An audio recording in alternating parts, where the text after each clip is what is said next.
My name is Sheila, and if there's one thing you should know about me right off the bat, it's that I grew up surrounded by books.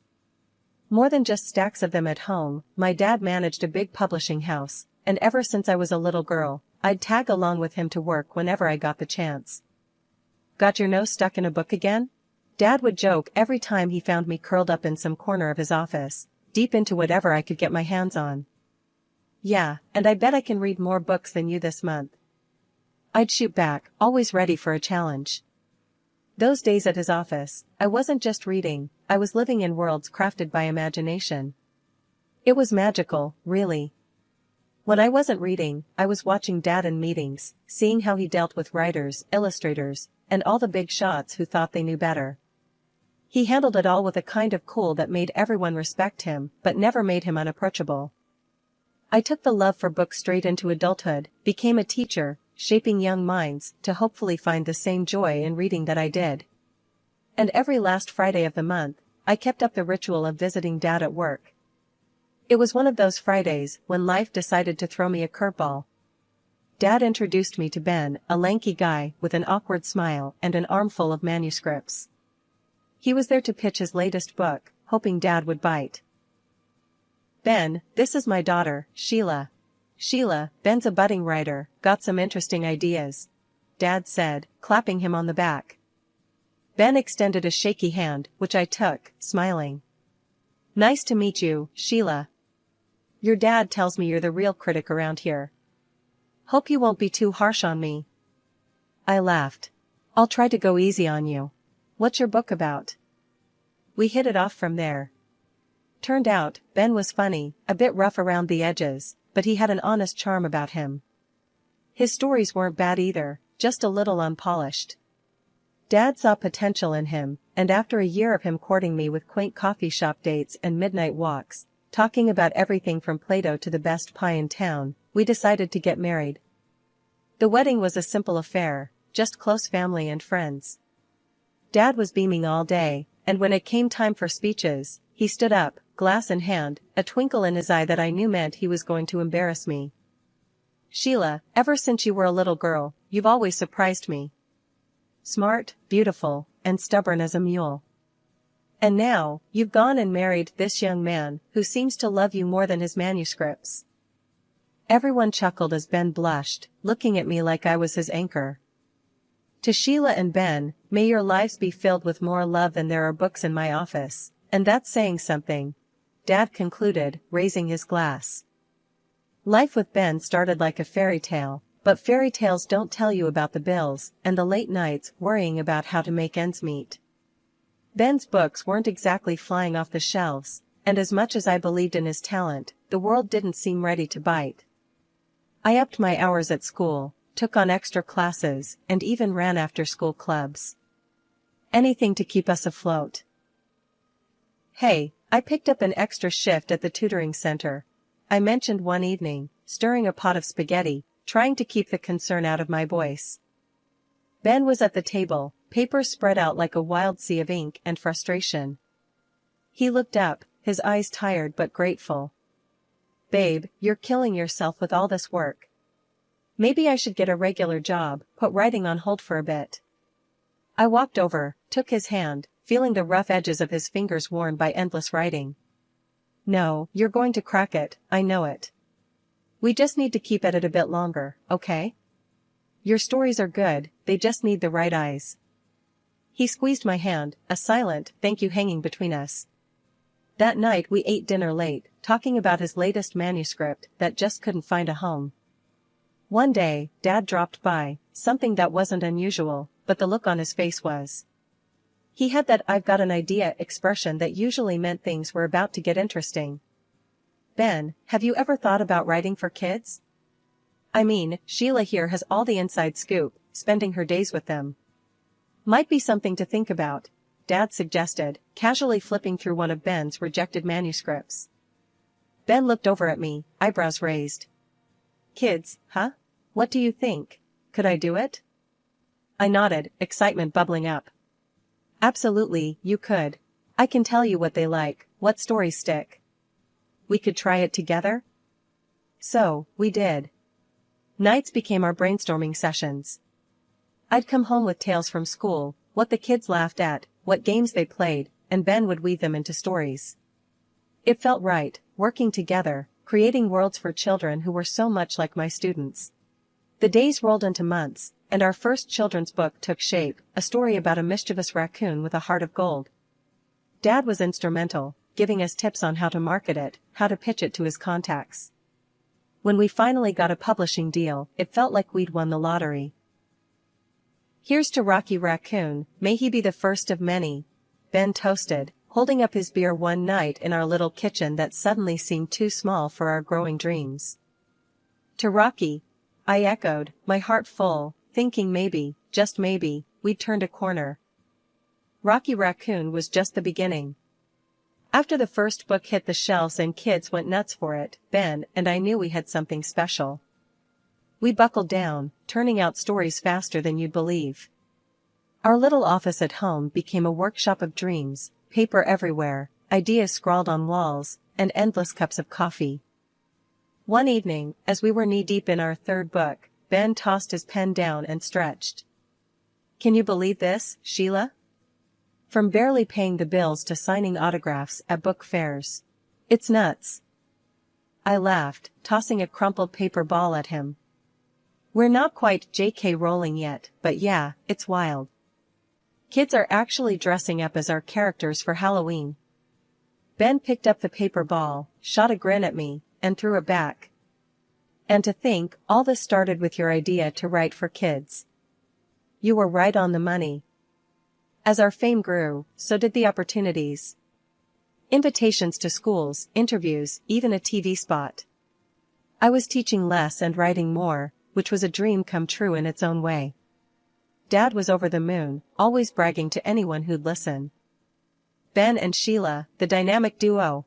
You guys are smashing it," Dad said one day, dropping by with a new contract from a big-name publisher.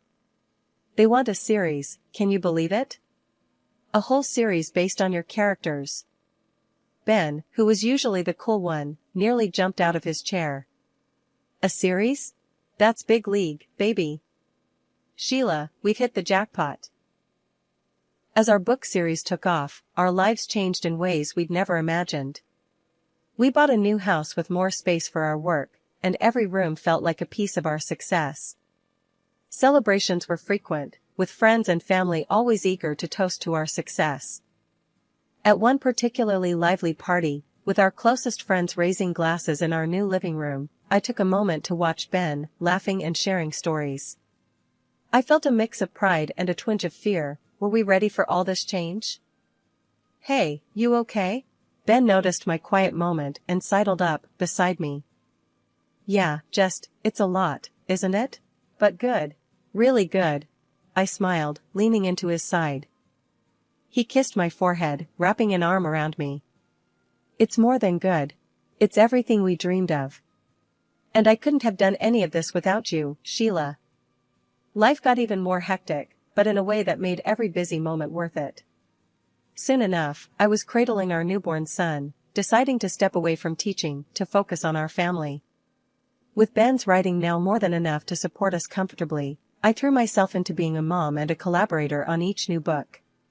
Even though I wasn't in the classroom, I kept my hand in education by channeling what I knew about kids into our stories. "Look at us, huh?" I said to Ben one night as we looked over our latest manuscript, the baby asleep in the next room. "Making books and raising a little boy. I think we're kind of superheroes." Ben laughed, pulling me close. "Yeah, superheroes who deal in diapers and dialogues. But I wouldn't have it any other way." The evening of Dad's 70th birthday was supposed to be a grand celebration, and it was. Held in one of the big fancy restaurants downtown with a buffet where everyone seemed to mingle effortlessly, except me, perhaps. As the night unfolded with laughter and the clinking of glasses, I couldn't help but notice Ben. He seemed unusually occupied, not with me or our son Jamie, who was now 17 and more into his phone than the party, but with a young woman whose laughter seemed a bit too loud, even over the buzz of party chatter. They were tucked away at a corner table, heads close, talking animatedly. Something inside me tightened.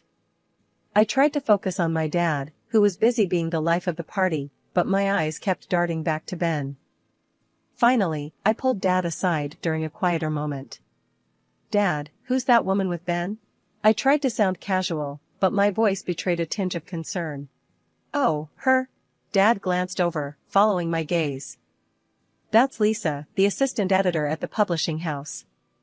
She's been working closely with Ben on his latest project." I nodded, feeling a lump form in my throat. They seemed to be getting along well. Dad gave me a reassuring pat on the shoulder. "It's all professional, honey. You know how these events are, just shop talk and networking." His tone was dismissive, but it did little to ease the nagging doubt in my heart. Pushing down the jealousy that bubbled up, I plastered a smile on my face and returned to the festivities.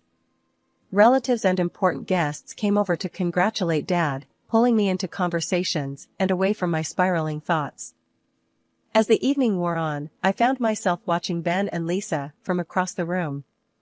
They were laughing again, their heads tilted together in a way that looked far too intimate for a simple work discussion.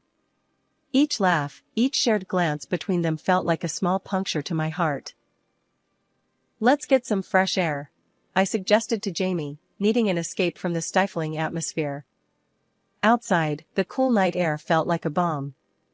Jamie and I leaned against the railing, overlooking the city lights. He talked about school, his friends, and his plans for college, normal things that felt grounding in that moment. "Thanks for being here with me, Jamie. I needed this," I told him as we headed back inside. "Anytime, Mom.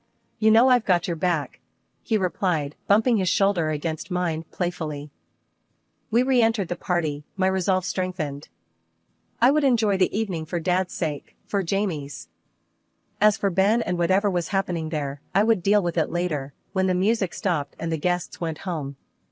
After returning from some fresh air with Jamie, I couldn't shake off the uneasy feeling that had settled over me. As much as I tried to focus on the celebration, my eyes inevitably wandered to where Ben was still chatting animatedly with Lisa. It was like watching a play where you already knew the tragic ending, but you couldn't leave your seat. Determined not to let this spoil the entire evening, I tried to mingle. Yet, every laugh and snippet of music seemed to echo with underlying tension for me. Finally, I decided to head to the ladies' room to freshen up, perhaps clear my head. That's when it happened. As I walked down the quiet hallway towards the restrooms, the muffled sound of voices stopped me dead in my tracks. The door to one of the private dining rooms was ajar, and through the crack, I saw Ben and Lisa. They weren't just talking, they were in an embrace, kissing like two teenagers, hidden away from prying eyes. My heart hammered against my chest so hard I thought it might burst. Anger, shock, and a profound sense of betrayal swirled inside me. I felt rooted to the spot, hidden by the shadow of a decorative plant. Just then, their conversation floated out, clear and sharp. "We need to figure this out, Ben. Once your book launches, we'll have enough to start fresh." "Just you and me," Lisa whispered, her voice thick with emotion. Ben's reply was a low murmur, but his words were like daggers. I know. I just need a bit more time to sort things out with Sheila. It's complicated with Jamie and everything." The cold reality of their plans hit me hard. I was supposed to be his partner, his wife, yet here he was, planning a future with someone else as if our years together meant nothing. Feeling like I might get sick, I pushed off the wall and stumbled into the restroom. Inside, I leaned against the cool tile, my reflection in the mirror a stark reminder of the fool I had been. Tears threatened, but I willed them back. Crying wasn't going to help, I needed to think. After a few deep breaths, I splashed water on my face, trying to erase any sign of my tears. Composing myself, I stepped back into the hall, only to bump straight into Dad. "Sheila, what's wrong? You look pale," Dad said, his voice full of concern as he noticed my disheveled appearance. "It's nothing, Dad. Just feeling a bit under the weather," I lied, attempting to brush past him. Dad, however, wasn't having any of it. He took my arm gently and steered me away from the main hall into a quieter corridor. "This isn't just a headache, is it? Talk to me, honey." The floodgates opened, and I poured out everything to him, from Ben's frequent late nights to what I had just witnessed. Dad listened, his face hardening with every word. "This needs careful handling, Sheila. We'll sort it out, don't you worry," he assured me, his tone firm yet soothing. "Let's meet at the detective's office tomorrow. We'll get to the bottom of this." Nodding, feeling a mix of relief and dread, I agreed. The rest of the evening was a blur. I couldn't bear to stay any longer at the party, claiming illness, and left with Jamie, who was confused but too sleepy to question much. Ben didn't come home that night, claiming later that he was caught up at work. I knew better now, but kept my newfound knowledge to myself, preparing for what was to come. The next steps needed to be planned with care, and I was grateful to have Dad by my side, ready to face whatever lay ahead. The next morning felt like one of those days when you wake up wishing the world would give you a redo. With a heavy heart and a mind racing with thoughts of betrayal, I drove to the detective's office where Dad had agreed to meet me. He was already there when I arrived, his face a mask of concern and determination. The detective, a middle-aged man named Ron, ushered us into his office. His room was lined with shelves filled with files and 2 chairs opposite his cluttered desk. It looked like a place where secrets came to light, and I braced myself for what was next. "So, Mr. Morris told me a bit on the phone. You want to look into your husband's activities, correct?" Ron's tone was professional, but there was a hint of sympathy in his eyes. "Yes. I need to know if what I saw is just the tip of the iceberg," I said, my voice faltering a bit towards the end. Ron nodded, pulling out a notepad. "I'll need some details from you.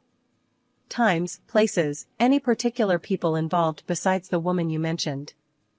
As I recounted everything, from Ben's late nights to the incident at the party, Ron took notes, his expression unreadable. After I finished, he leaned back in his chair, tapping the pen against his notepad.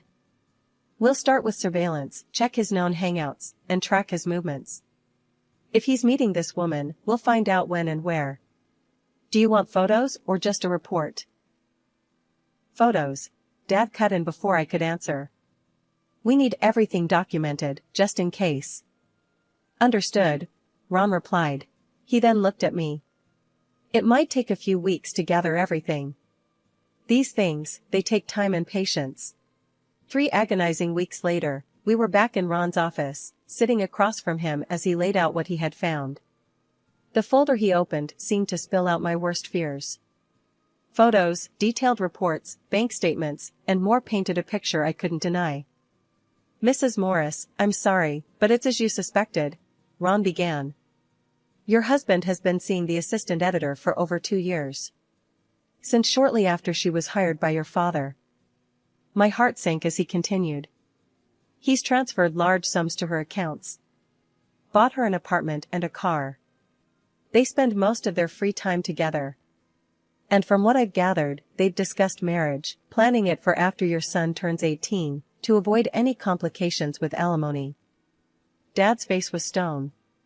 He reached over and squeezed my hand, his grip tight with shared outrage. This is unbelievable. After everything I've done for him, this is how he repays our family?" Dad's voice was low, each word heavy with betrayal. I sat, frozen, as the reality settled in. The man I had loved and trusted had planned his future on the ruins of our past. "What do we do now, Dad?" My voice was barely a whisper, drowned out by the roaring in my ears. "We'll figure this out, Sheila. We'll make sure he regrets this," Dad said firmly, his jaw set. Dad had invited Ben, me, and Lisa, the assistant editor, to our family home under the guise of discussing a new book. Once we were all seated in the living room, which had always been a place of warmth and laughter, Dad started the meeting in a tone that was unnervingly calm. "Thank you all for coming. Today, I thought we'd discuss a potential new plot. Something real, something revealing." Ben looked uneasy, glancing at Lisa, who was visibly nervous. I sat silently, watching as Dad opened a folder thick with photos and documents, the evidence collected by the detective. He slowly pulled out one photo after another, laying them on the coffee table for all to see. Imagine a book where the main character, a successful writer, betrays everyone who loves him. Dad began, his voice steady but cold. Ben's face drained of color as each photo and document showcased his affair, his financial betrayals. Dad didn't stop there. He recounted how Ben got his start with his help, how I had supported him through thick and thin, writing the early books that made him famous, providing ideas and editing drafts. You see, I've invested a lot in you, Ben. And this, he waved at the photos, is how you've repaid us. Lisa began to cry softly, her hands trembling. I didn't think it would go this far, she murmured. I'm so sorry. I'm pregnant. Dad's eyes then turned to her. And you, young lady, think about the decisions you make and who they hurt. The room was thick with tension, a stark contrast to the decorous surroundings. Then, Dad leaned forward, his hands clasped together. I can make a few calls right now, to some very influential friends in the publishing world. What do you think would happen to your career then, Ben? Ben was shaking, his voice barely audible. Please, I made a mistake. That's not enough, Ben, I said, my voice firmer than I felt. I slid the divorce papers across the table. Sign these. They state that all assets stay with me, as do the rights to our books. Lisa gasped, clutching her stomach. Please, don't leave me with nothing. I looked at her, my heart hardening against the betrayal, but softening at her plight. I'll leave you the apartment Ben bought you. That's more than generous, all things considered. She nodded quickly, wiping her tears, and signed the papers. Ben tried to argue, his eyes darting from the documents to Dad's stern face. This isn't fair. I deserve. Dad picked up his phone, holding it menacingly. Do I need to make those calls, Ben? Defeated, Ben signed the papers, his hands trembling as he realized the full extent of his losses. Once the door closed behind them, the silence was almost deafening. Dad turned to me, his expression softening. Sheila, let's focus on a fresh start now. You and Jamie need something better, something new. Maybe think about moving closer to us, getting a new place where you can make new memories. I nodded, feeling the weight of the day settling on my shoulders. I'll think about it, Dad. Thanks, I managed to say, the prospect of moving forward both daunting and necessary. When I got home, Jamie was waiting, his face anxious as he looked up from his homework. Mom, are you okay? How did it go? Sitting down beside him, I took a deep breath. It's over, Jamie. Your dad and we're done. He made some choices, and I made some too. We're going to start over, just you and me. Jamie reached out, taking my hand, his support immediate and firm. I'm with you, Mom. It's been rough, but I know you did the right thing. Let's just move on, together. Over the next few weeks, we talked a lot about our next steps. Dad's suggestion to move closer kept playing in my mind. The idea of a fresh start grew on me, and soon, Jamie and I began looking for a new place, somewhere closer to my parents, somewhere we could build a new life. Finding the right house took time, but when we did, it felt right, a cozy place not too far from my parents, but still our own. As we settled in, I returned to teaching. Walking back into the school, seeing the children's faces light up, hearing their laughter and excitement, reminded me why I loved my job so much. These kids, with their endless curiosity and resilience, helped me find my own strength again. Life started to find a rhythm again, a new normal that was different but fulfilling. Jamie thrived, diving into his studies and eventually heading off to university. His resolve and support never wavered, anchoring me through the changes. One evening, as I sat on the porch of our new home, watching the sunset, Dad came over, sitting beside me. You've done well, Sheila. I'm proud of you. Thanks, Dad. It hasn't been easy, but it feels right. Starting over, being here, close to you and Mom, it's given us both a chance to heal and grow. He nodded, looking out over the yard. Life throws some tough lessons our way, but how we come out of them, that's what defines us. As we sat there, the tranquility of the evening wrapping around us, I felt a peace I hadn't known in a long time. Yes, the road had been unimaginably hard, but here we were, stronger and together. The love of my family and the joy of my work with the children filled my days. I had found my way back to happiness, back to a life where I could thrive.